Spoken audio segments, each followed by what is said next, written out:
Hey guys, this is Dr. Aeronautics, and welcome to the third, technically the fourth, DeltaGlider IV-3 tutorial. We'll be doing a number of things today.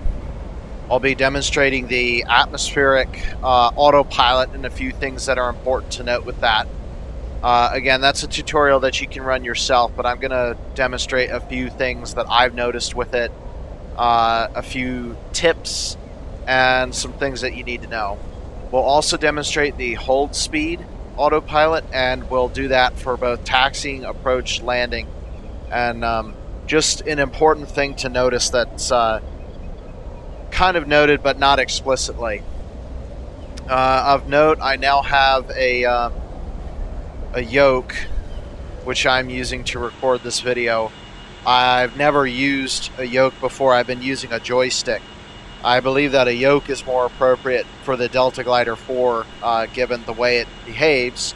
But for a XR2 Raven Star, it is definitely more appropriate to use a joystick because there is a joystick in there.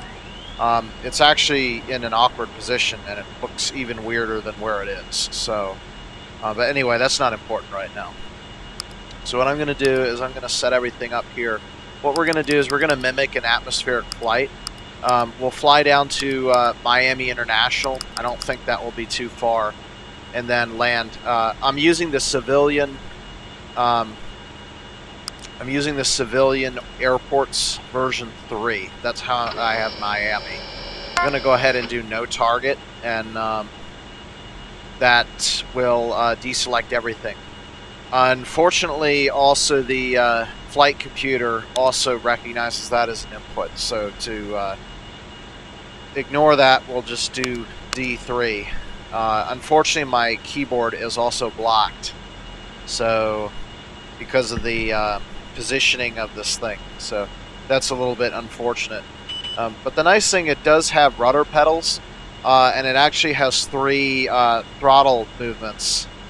So the really nice thing about this is I can actually use my yoke to steer us before I would actually have to twist the joystick. Normally you would use rudder pedals, but Orbiter for some other reason does not understand how to use my rudder pedals. And then the other thing is that it has 3 throttles essentially, one for mixture and one for the prop. So if I could get that to be able to work with the different engines here, right? We have the throttle running the actual main engines. We got the propeller to run the hovers, and we get the mixture to either run the retros or the scramjets. Now we're in business. You know, I'll have three controls with which to manipulate the spacecraft, but unfortunately Orbiter just doesn't recognize them. So I don't know, maybe I'm going to have to download a mod something, or I might have to program it myself. Hopefully we can do it, because it would be really fantastic to be able to get that kind of functionality. Okay, so you may have noticed that I've been taxiing along so far. There's an easier way of doing this that's actually wastes less fuel. Because we're a craft that is not driven via friction, in other words through the wheels, it's actually less efficient when we travel slowly because we burn more fuel. The same is true with an airplane. So you remember what we did before. We actually did Pro 110. We did not do Pro 110. We did Pro 400 spec 01, if I remember correctly. Program 400 specification 01 will give us a hold speed setting of 10 meters per second, or you can Alt 0, which will give you your exact same in the form of a taxi autopilot. Oops, there I go with the keyboard already. There we go. Hold speed autopilot engaged. Okay, and you just steer using the rudder pedals. Again, I'm using my my yoke here, so if the controls look a little bit weird weirder than normal. That's the reason why. I also have to be able to hit the brakes properly. Disengage by pressing the space bar.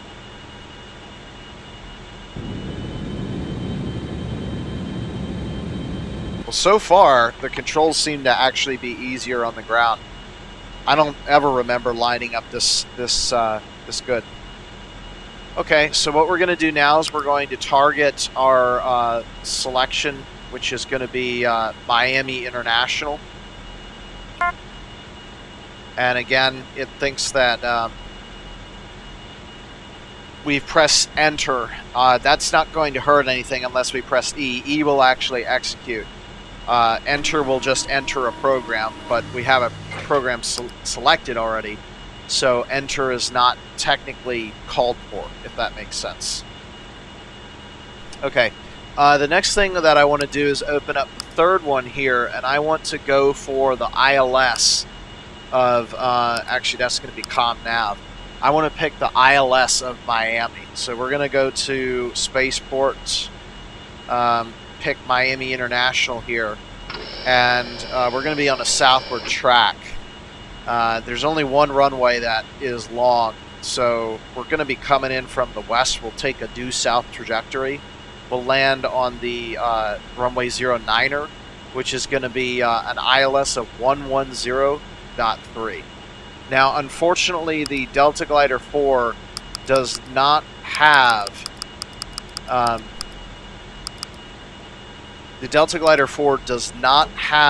any ability to do an ILS hold, which is unfortunate. If they could manage that, it would be fantastic. Okay, we're going to put the nav aid markers on here to try and get our VORs. And let's see if we can find one down here at Miami. We're actually going to have to deselect for the time being with no base. And we're also going to have to turn the airports off. And I need to stop screwing up. So we want to go do display, and we're going to turn off the airports. Base markers off. It looks like 113.90. Okay, and as expected, we can't see it just yet. So we're going to go back to HSI and put the left on nav 1, the right on nav 2. Now we should be configured for landing. We can go ahead and turn the bases back on and the nav aid markers back off. And then lastly, we're going to target Miami again.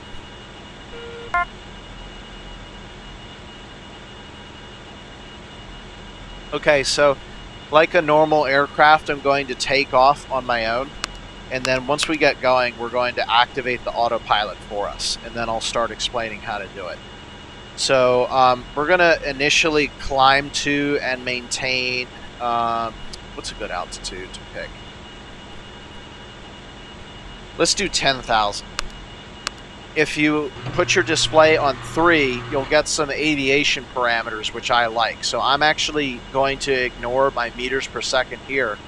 And we're going to go with the altitude in feet and miles and speed in knots. Although it's going to be feet because we won't get high enough for it to change to miles. I never use miles per altitude because when it gets too high, then I use kilometers. We could also turn the HUD off to be a little bit more realistic, but we're going to leave it on. Okay, so we're going to go ahead and take off now, and we will depart to the south via a left-hand turn.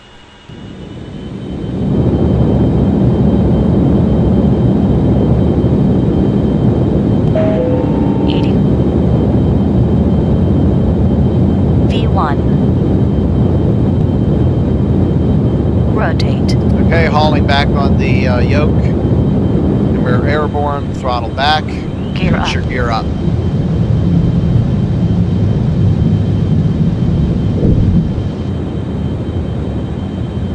Okay, I'm trimming for about 200 meters per second now. Nice 5 degrees up. And we're going to begin our left-hand turn now to 180.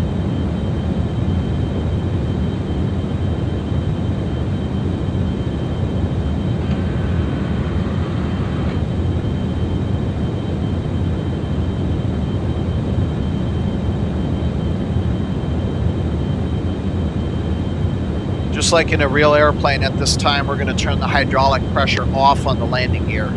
So now we can't accidentally lower the landing gear.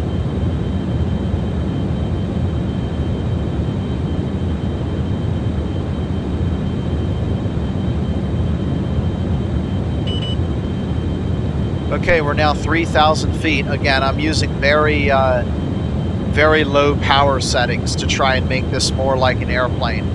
Although we are still doing 390 knots, which is illegal. We can't be going any faster than about 250 knots right here. But there's nothing I can do because we actually can't fly slow enough.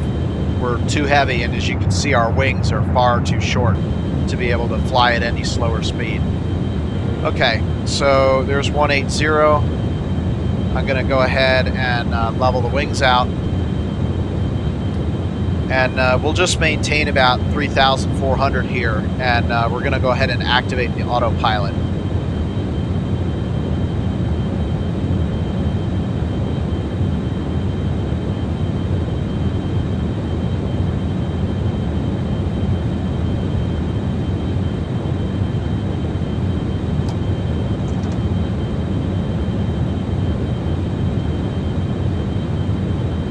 Okay, so if I remember correctly, let's go to D1 to see it.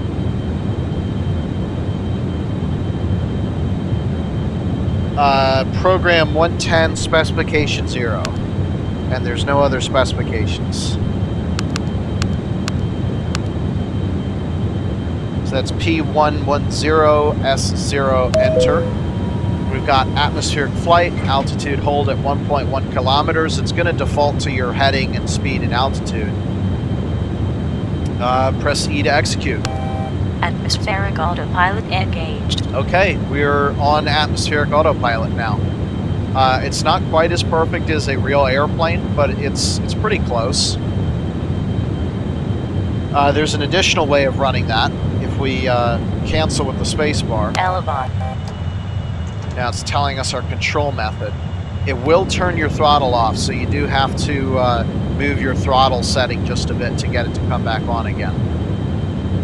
Let's see here. I think it's Alt 3. Hold speed autopilot engaged. No, that's not it. It's a different autopilot.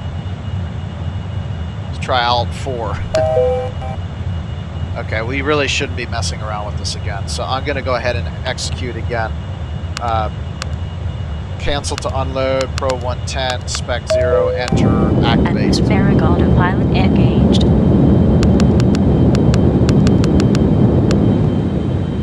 Okay, let's see what it is down here. Oh, you know what? D7, I forgot about that. Okay, of course it was the next one. It's Alt 5. Elevon. Go to D1, cancel with that, with C, now do Alt 5. There we go. Atmospheric Autopilot engaged. Okay, so those are the two ways to activate it. The textbook method to use would be Alt 5 because that just does everything at once. So yeah, that's about it. So the numpad will actually manipulate your numbers, which is why it's extremely preferred to have a joystick or a yoke with the DeltaGlider 4. So if I change the numpad keys using 4 and 6, we can change the direction. So what I'm going to do is I'm going to press the 4 key twice and watch what the heading does. It goes to 170, 160. And now we're actually turning.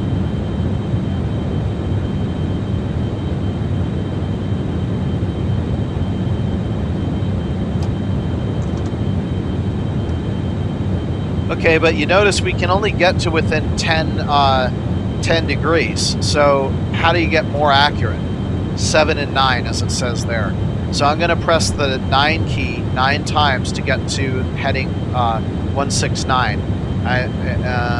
No, that's another VOR that I'm picking up on.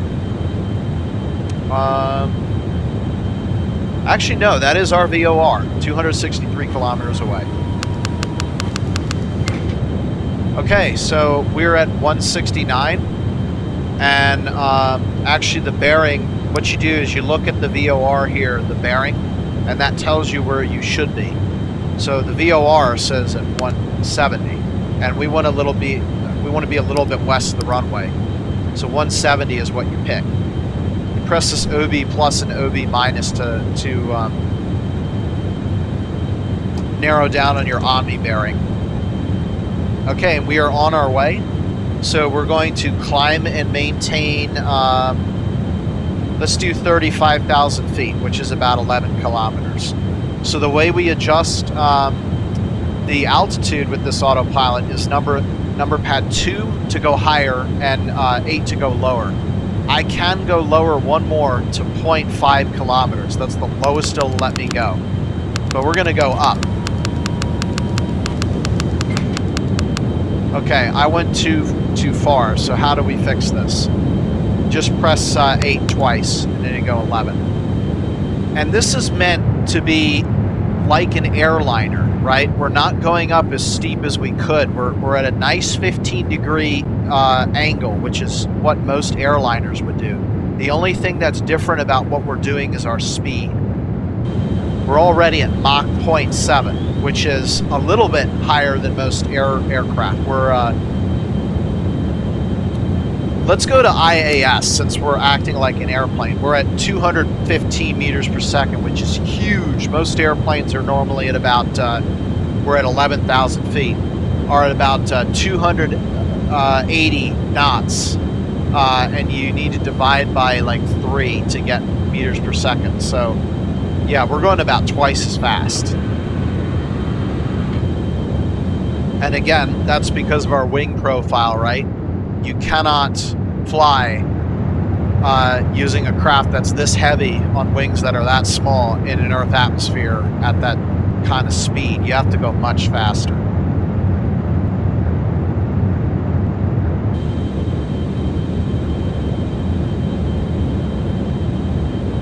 And you have our altitude readout up here in feet.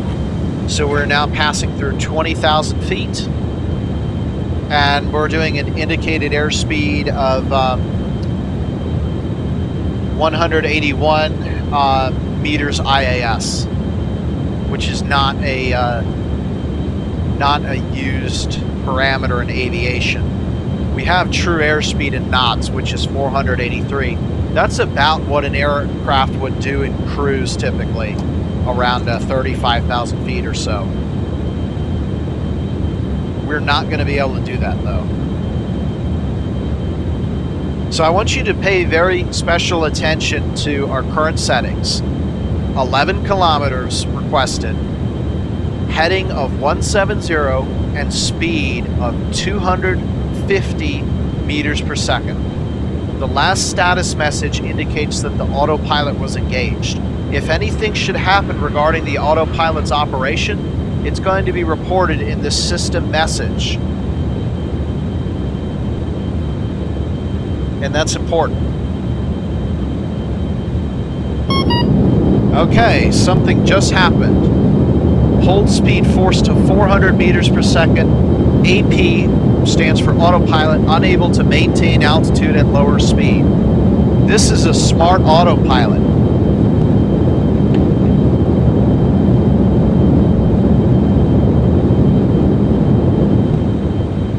This autopilot recognizes that we were not going fast enough to stay aloft and the atmosphere was becoming a lot less dense, which would have prevented us from flying at that altitude and speed.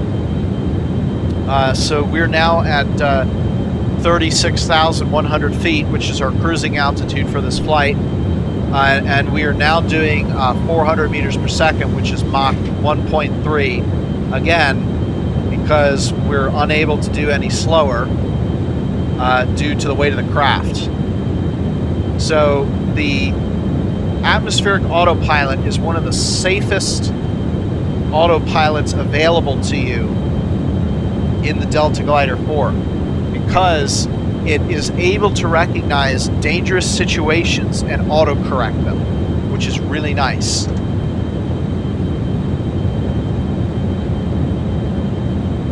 So we're now about halfway to Miami, and we're doing a lot faster than we were before. So we're definitely over halfway in terms of time.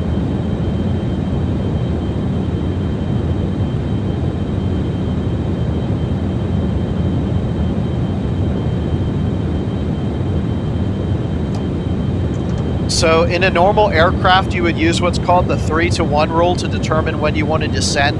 In the DeltaGlider 4, you're going to use the 1-to-1 rule. So what that means is take your current altitude, which is 36,000 feet, drop the 3 zeros, so 36, and times 1, 36. That means you should begin your descent 36 nautical miles away from your destination. But we want to be using kilometers, so you basically need to double that. So we go from 36 to 72 kilometers. So when we are 72 kilometers from Miami International, then we initiate our descent.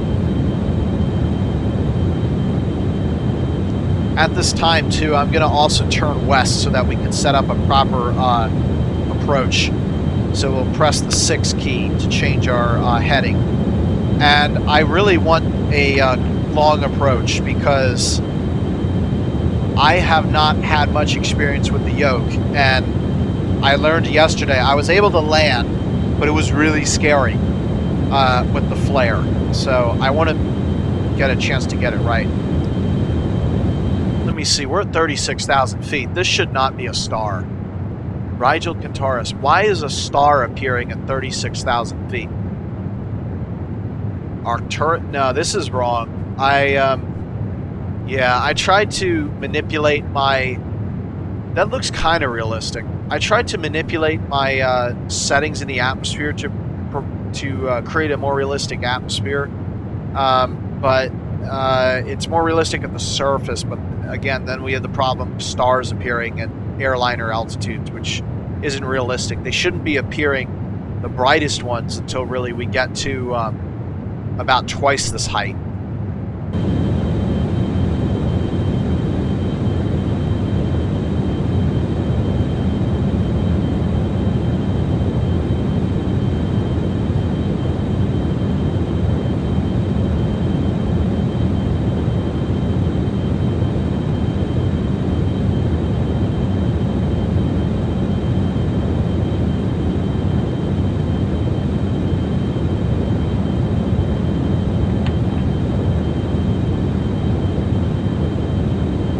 So we're at normal airliner altitudes, but by no means doing normal airliner speeds. So a typical ground speed in an aircraft in knots at about this altitude would be about 483 knots. And we were doing 777. So that shows you what a different profile we're using. Now, you might note that we look a little bit like the Concorde, so I'm going to bet that if we tried to, we could definitely do a Concorde profile, fly at about Mach 2 and 50,000 feet. We should be able to do that.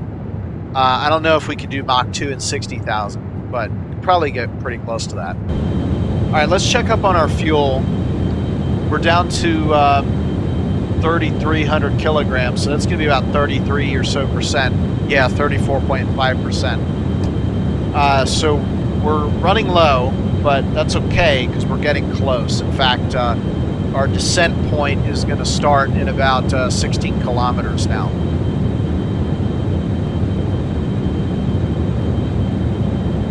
Okay, remember what I said about the retro doors? You want to leave the doors closed when you're flying in the atmosphere unless you plan to use them during the flight, because I'm going to demonstrate exactly why we do that.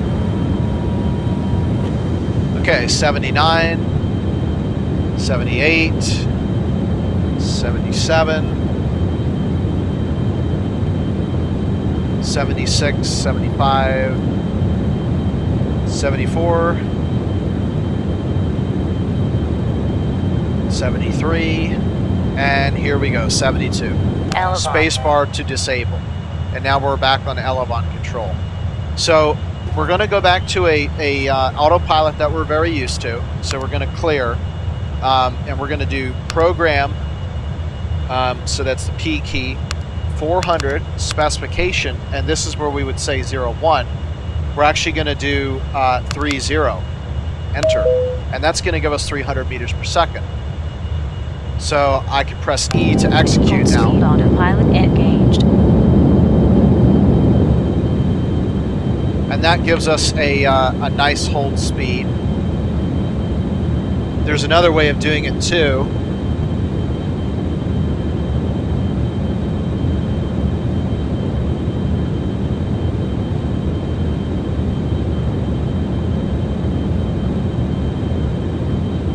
If I press the space bar again, and then clear.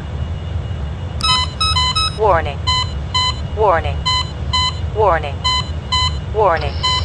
Okay, Warning. so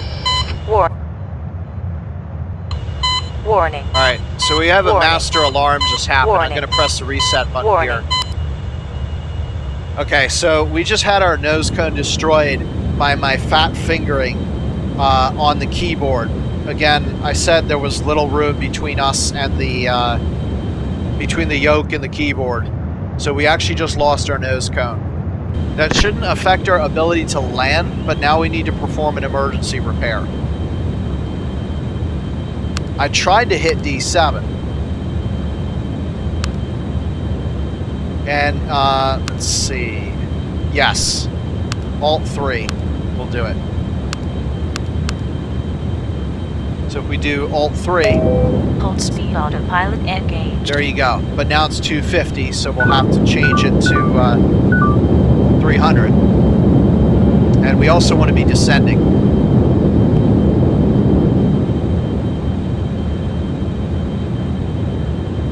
Okay, there's Miami International.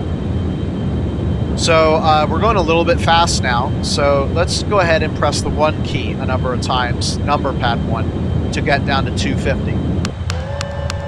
Okay, what just happened? Look over here. Retro door opening, retro door closed. So this autopilot will actually use retro fuel to slow you down if necessary.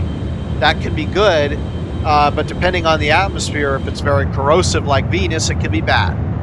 Because you don't want these guys opening and firing all the time. All right, so we're down to about 20,000 feet. I want to descend faster. So I'm going to continue reducing until we get to about 200 meters per second here.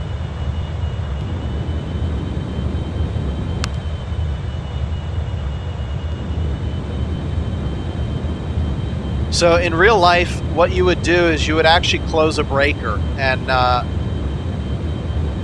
we might be able to do that if I turn the airlock power off. I don't think that impacts the life stuff. I'm not going to do it while I'm off the ground because I don't want a bus fault. But to safeguard against this, you could press the airlock button to close or open that breaker, and then all of the airlock, including the nose cone. Well, actually, you know what? The nose cone might be on the main bus, and we definitely cannot turn the main bus on. But yeah, in a real airplane, you would have you would definitely have a breaker to turn off to prevent that kind of thing from happening. I know Apollo had breakers, and they also had guards even that would prevent you from pressing the button by mistake. And that would be really great if we could get that on the DeltaGlider IV, but unfortunately it is not that realistic.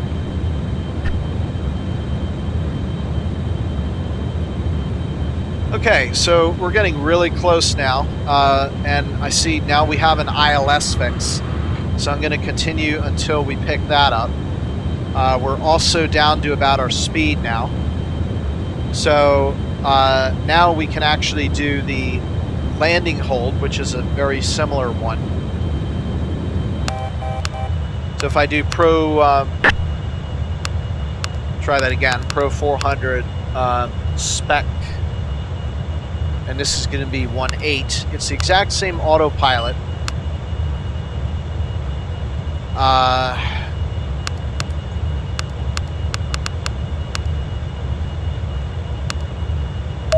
There we go. Hold speed autopilot engaged. It's the exact same autopilot, but just with a different speed setting. And I could have adjusted that without closing that autopilot. There's another way to do it too, by spacebar and cancel Alt-2. Hold speed autopilot Alt-2 is the engaged. quicker way of doing it. Okay, so now we need to turn our gear hydraulic pressure on now. This is our landing speed. So we're going to put our gear down now with the G Gear key. down. And once we make touchdown, well, actually pretty much when we make the flare, we're going to want to disable this. Now, some autopilots are smart enough to actually disable themselves when you get close enough to the surface. But we don't want to do that just yet.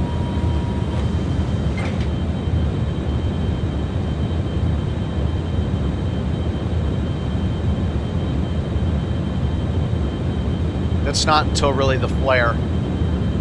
So again, when you're landing, you just want to focus on the start of the runway initially, and then when you start getting over the approach fix, then you look at the end of the runway. So I'm just going to aim for the threshold because I need as much room as possible with this yoke. Not used to it. So you're going to press the space bar when you get really close to the surface, and it's time to do the flare.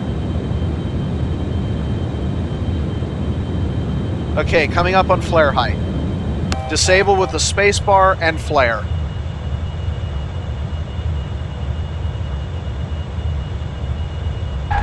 Okay, we have touchdown. And you just activate the brakes. That's the auto air intake closing. Press cancel. We definitely don't want that autopilot coming on again. And I think we've covered everything I wanted to. So at this point, you know, we've landed safely despite the fact that we lost our nose cone. Everything is okay. So we could actually, I think we can even work the airlock to get out if we needed to.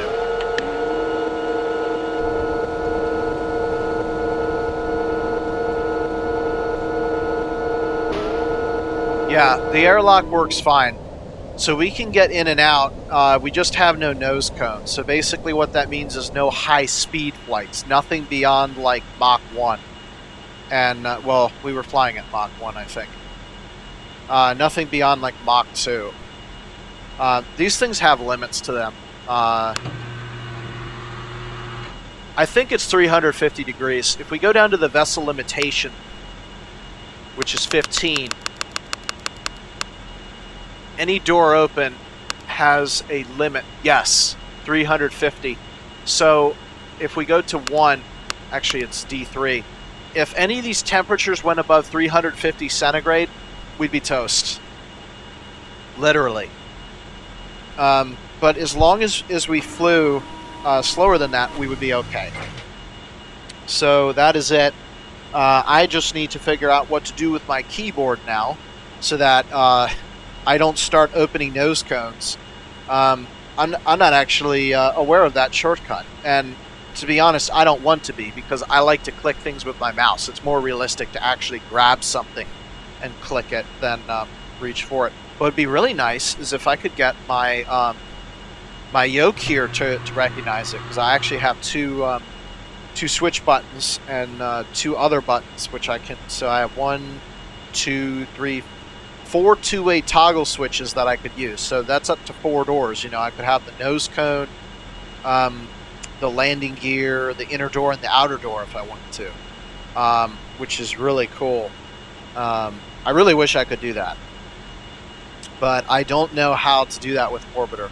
Also, I have 2 trim tabs as well, and the trim tabs actually have buttons on them.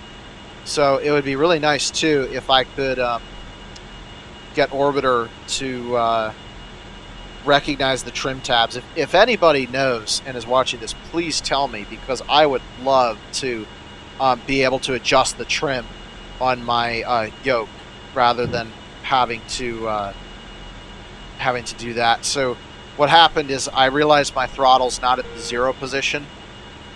It was positive, and basically what I had to do was pull that to a stop to prevent it from accidentally firing. Because what happens again is, you know, if we activate the Hold speed autopilot this guy, engaged. and now I adjust the throttle a little bit and disable, remember it will cut your throttle off even though my setting is still positive, right? I'm going to move it a little bit, and there we go, it turns on again. So I have to cut it off completely there. Okay, so that's it. Thank you guys for joining me, and I will see you guys next time for the next tutorial. We're going to be covering the Ascent Autopilot, as well as the null speed autopilot and docking. We're going to actually dock once I get this nose cone fixed so that we can actually ascend.